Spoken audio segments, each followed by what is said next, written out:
پھر اللہ پاک نے ایک بڑا کریمانہ ضابطہ ذکر فرمایا، من جاء بالحسنۃ فلہ عشر امثالھا، جو ایک نیکی کرے گا ایک کے بدلے میں 10 پائے گا، ایک نیکی کرے گا اس کے ایک کے بدلے میں 10 اجر لکھے جائیں گے۔ اور رمضان میں تو اور اجر بڑھ جاتے ہیں، ایک نفل فرضوں کے برابر، فرض 70 فرضوں کے برابر چلا گیا۔ ومن جاء بالسیئۃ، اگر گناہ کیا فلا یجزا الا مثلھا، گناہ کے بدلے میں ایک ہی گناہ لکھا جائے گا۔ وہم لا یظلمون، ان پر ظلم نہیں کیا جائے گا۔ تو میرے عزیز دوستوں اور بزرگوں، اس مبارک مہینے میں نیکیوں کی مقدار بڑھ گئی ہے، بڑھ گئی، مقدار بڑھ گئی، ایک پر 70 مل رہی ہیں۔ لیکن اللہ کا بڑا کرم، اللہ کا بڑا فضل، ایک گناہ پر پھر بھی ایک ہی ہے۔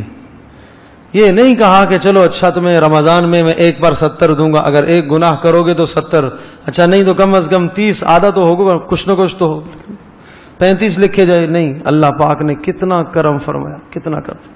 پھر اگلی بات ایک بتاؤں، اور یہ اپنے پلے باندھ لو بس۔ علامہ قرطبی رحمۃ اللہ علیہ کا جملہ ہے، اس آیت کے ذیل میں انہوں نے لکھا ہے کہ پھر ہلاک ہو گیا وہ آدمی، برباد ہو گیا وہ آدمی کہ قیامت کے دن جس کی نیکیاں گناہوں پر غالب نہیں آ سکی۔ تو قیامت کے دن جس کی نیکیاں کم پڑ گئیں، گناہ زیادہ بڑھ گئے۔ کہ گناہ کے بارے میں تو یہ ضابطہ تھا کہ 1 پر 1 ہی ہے، اور نیکیوں کے بارے میں یہ ضابطہ تھا کہ 1 پر 10۔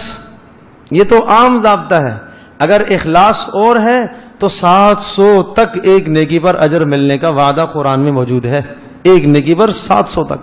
اور پھر رمضان میں کتنا زیادہ اجر، پھر لیلۃ القدر میں کتنا زیادہ اجر، پھر یہی نیکی، یہی نماز اگر اللہ پاک ہمت دے، توفیق دے، اللہ پاک استطاعت دے، بیت اللہ میں جا کر پڑھو 1,00,000 کا ثواب، مسجد نبوی میں پڑھو 50,000 کا ثواب، کتنے ثواب بڑھا دیے، لیکن گناہوں کا ضابطہ وہاں ہی ہے۔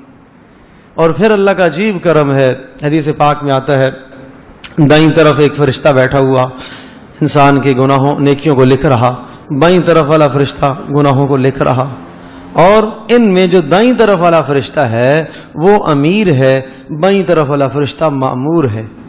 جب انسان نیکی کا خیال کرتا ہے کہ مجھے یہ نیکی کرنی ہے تو دائیں طرف والا فرشتہ ایک نیکی لکھ لیتا ہے، اس نے صرف خیال کیا ہے، کی نہیں ہے، خیال کیا ہے۔ اور جب نیکی کر لیتا ہے تو پھر وہ فرشتہ 10 نیکیاں لکھ دیتا ہے، اور بائیں طرف والا فرشتہ وہ پابند ہوتا ہے گناہ لکھنے میں، اس سے پوچھے، آدمی گناہ کرتا ہے وہ پوچھتا ہے دائیں طرف والے سے لکھوں یا نہ لکھوں، وہ کہتا ہے نہیں، رک جاؤ، انتظار کرو، شاید توبہ کر لے۔ پھر تھوڑی دیر بعد، تھوڑے وقت کے بعد پھر وہ پوچھتا ہے لکھوں، پھر وہ کہتا ہے انتظار کرو، تھوڑا سا رک جاؤ، شاید توبہ کر لے۔ پھر 3 بار وہ مسلسل اس طرح سے پوچھتا ہے۔ اور میرے عزیز دوستوں اور بزرگوں، جب یہ ظالم توبہ نہیں کرتا، نادم نہیں ہوتا، شرمندہ نہیں ہوتا، تو پھر وہ دائیں طرف والا فرشتہ اس سے یہ کہتا ہے کہ اچھا لکھ لو، لیکن ایک ہی لکھنا، ایک ہی لکھنا، ایک ہی لکھنا۔ اور پھر یہ موقع اور یہ چانس اس کے پاس ہے، جب بھی توبہ کرے گا وہ بھی مٹ جائے گی، جب بھی توبہ کرے گا وہ بھی مٹ جائے گی۔ اور جتنی توبہ میں خلوص ہوگا، اگر توبہ اور اچھی ہو گئی تو وہ نہ صرف مٹ جائے گی بلکہ اس کے بدلے میں نیکی لکھ دی جائے گی۔ کتنا اللہ کا کرم ہے۔ فَأُولَٰئِكَ يُبَدِّلُ اللَّهُ سَيِّئَاتِهِمْ حَسَنَاتٍ، فرمایا ایسے لوگوں کی کہ گناہوں کو اللہ پاک نیکیوں میں تبدیل کرتا ہے۔ حدیث پاک میں آتا ہے یہ سچی اور پکی توبہ کرنے والا اور خالص توبہ کرنے والا آدمی جب قیامت کے دن اللہ کے حضور پیش ہوگا، بڑی نیکیاں اس کے سامنے ڈھیر لگائے جائیں گے، یہ بھی کیا آپ نے، یہ بھی، کہے گا یا اللہ یہ تو میں نے نہیں کی تھی، یہ نیکی تو میں نے نہیں کی، یہ کہاں سے آ گئی، یہ کام تو میں نے نہیں کیا۔ اللہ پاک فرمائیں گے، جواب ملے گا یہ آپ کے وہ گناہ تھے اور جو آپ نے سچی توبہ کی تھی، اور ان گناہوں کو ہم نے نیکیوں میں تبدیل کر دیا ہے۔ اللہ اکبر۔ اور اللہ پاک کوئی گناہ چھپا دے گا، اس سے ظاہر نہیں کرے گا، یہ خود کہے گا یا اللہ وہ گناہ بھی ہیں، وہ گناہ بھی ہیں، وہ بھی گناہ بھی ہیں، سارے گناہ پھر خود ہی کھولے گا، یا اللہ ان کو بھی نیکیوں میں بدلا جائے، ان کو بھی نیکیوں میں بدلا جائے۔ تو اللہ پاک کا کتنا کرم ہے۔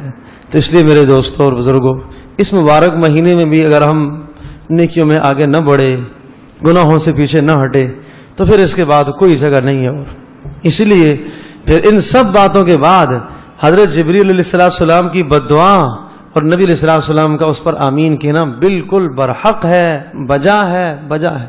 اگر ان سب انعامات کے بعد اگر ہم گناہ کریں اور اللہ کا فوری اور نقد عذاب اتر آئے تو تب بھی عدل اور انصاف ہے، تب بھی ظلم نہیں ہے کہ حضرت جبریل علیہ السلام تشریف لائے اور آپ علیہ السلام نے ممبر پر پیر رکھا، آمین، دوسری سیڑھی پر پیر رکھا، کہا آمین، تیسری پر پیر رکھا، کہا آمین۔ صحابہ پوچھتے اللہ کے رسول یہ کیا آج آپ نے آمین آمین 3 بار کیوں کہا؟ فرمایا پہلی بار اس لیے کہا، حضرت جبریل نے کہا کہ برباد ہو جائے وہ آدمی جو رمضان کو پائے اور گناہ نہ بخشوا سکے، تو میں نے کہا آمین، برباد اسے ہونے دو۔ اللہ کے نبی کتنے رحیم، کتنے مہربان، کتنے کریم، ایک طرف وہ منافقوں کو، ظالموں کو جو آپ علیہ السلام کے ہمیشہ جانی دشمن رہے، اپنا کرتا ان کے لیے پیش فرما رہے ہیں کہ شاید ان کی بخشش ہو جائے، اور اب یہ کہہ رہے ہیں کہ اچھا ہلاک ہو جاؤ، ہونے دو اس کو ہلاک، برباد ہونے دو۔ کہ اتنا بڑا مہینہ، عظمت والا، احترام والا اور اتنا کرم والا مہینہ اللہ نے دیا تھا، پھر بھی یہ نہیں سدھرا، نہیں بخشوایا اس نے، ہلاک ہو جائے۔ اور فرمایا برباد ہو جائے وہ آدمی جس کے سامنے آپ کا نام نامی مبارک آئے اور وہ صلی اللہ علیہ وسلم نہ کہے۔ آپ علیہ السلام نے فرمایا ہلاک ہو جائے، آمین، برباد ہو جائے۔ کہ جب ایک بار صلی اللہ علیہ وسلم کہتا ہے تو اللہ پاک کی طرف سے 10 رحمتیں اترتی ہیں، 10 رحمتیں اترتی ہیں۔ فرشتے یہ درود لے کے فوری دوڑتے ہیں، بھاگتے ہیں، آپ علیہ السلام کے روزے پر پہنچتے ہیں کہ اے اللہ کے رسول فلاں فلاں نے آپ کے لیے تحفہ بھیجا ہے درود کا۔ تو اس لیے یہ حق ہے نبی علیہ السلام کا۔ اور پھر کہا کہ برباد ہو جائے وہ شخص، ہلاک ہو جائے وہ شخص کہ جس نے اپنے ماں باپ کو، دونوں کو یا دونوں میں سے کسی ایک کو بڑھاپے میں پایا اور ان کی خدمت کر کے جنت نہ حاصل کر سکا۔ تو حضرت جبریل نے کہا برباد ہو جائے، رسول پاک صلی اللہ علیہ وسلم فرما رہے ہیں آمین آمین۔ تو اس لیے میرے عزیز دوستو، ان دعاؤں کی قبولیت میں کوئی تردد نہیں ہے۔ رسول پاک صلی اللہ علیہ وسلم ممبر پہ تشریف فرما ہے، اور قبولیت کی میں بات عرض کرتا ہوں۔ ایک شخص آئے کہ اللہ کے رسول بارش نہیں ہو رہی ہے، قحط سالی ہو گئی ہے، آپ دعا فرمائیں بارش ہو جائے۔ نبی علیہ السلام نے وہاں ہی ممبر پر بھی ہاتھ بلند فرمائے، اور صحابہ کہتے ہیں ہم مسجد کے اندر ہی تھے، ابھی خطبہ چل رہا تھا کہ چھت سے پانی ٹپکنے لگا، بارش شروع ہو گئی۔ قبولیت کا یہ حال ہے، نبی علیہ السلام کے اٹھے ہوئے ہاتھ۔ اور پھر فرمایا ایک ہفتہ گزر گیا، ہوتے ہوتے ہوتے بارش، ایک ہفتہ گزر گیا۔ اگلے جمعے کو پھر آپ علیہ السلام تشریف فرما تھے ممبر پر، پھر وہ شخص آئے کہ اللہ کے رسول ہلاکت الاموال، مال ہلاک ہو گئے، پانی بھر گیا جگہ جگہ، آپ اللہ پاک سے دعا فرمائیں کہ اللہ پاک بارش روک دے۔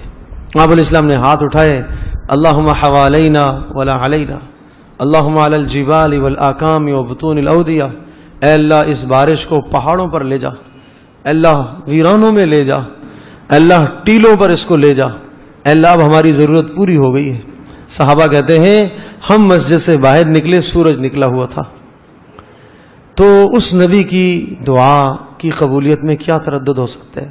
بد دعا کرنے والے سید الملائکہ حضرت جبریل اور آمین کہنے والے سید الانبیاء والمرسلین حضرت محمد صلی اللہ علیہ وسلم، جمعے کا دن، اور حضرت صلی اللہ علیہ وسلم کا ممبر ہے جس کے متعلق آپ نے فرمایا کہ میرے ممبر سے لے کر میرے حجرے تک یہ جنت کے ٹکڑوں میں سے ایک ٹکڑا ہے، وہاں یہ دعائیں ہو رہی ہیں۔